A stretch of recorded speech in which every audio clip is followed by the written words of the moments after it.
Welcome to this video, which is a brief review of Fairbury history. The main story of Fairbury, as shown in the three photos on this slide, are the trains, or the railroads, coal mines, and of course farming. These slides were put together in June of 2014.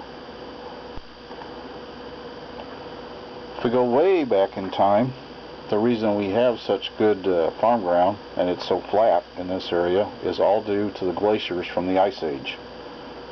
And the glaciers came down many different times from Canada from the north down into Illinois, and that's the result. The ice rubbing over the land is what created such flat land that we have here.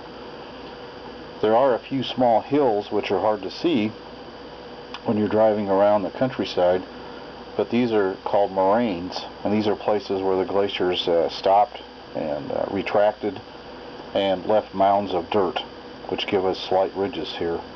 One ironic factor is that these moraines is where windmill companies choose to locate the windmills, because it elevates the windmill where there's higher up you go, the more wind you have for the windmills.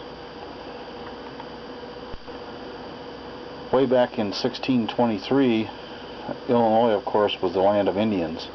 There were many different tribes. One difficulty is the tribes often moved around to different geographic areas, so it's difficult to trace the history of all the Indian tribes. In the 1830s, when the Fairbury area was first settled, there were a few Kickapoo Indians left in the Fairbury area. Here's a shot of what the Prairie Lands looked like back in the 1830s, when our first pioneers first came to the Fairbury area.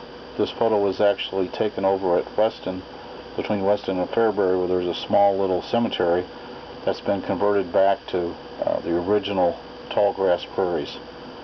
Stop by there sometime if you're interested in seeing what it looked like. Can you imagine if you're an early pioneer and as far as the eye could see was this scenery here? Here's another shot of the same area over in Weston, but with the flowers blooming in the Prairie Lands.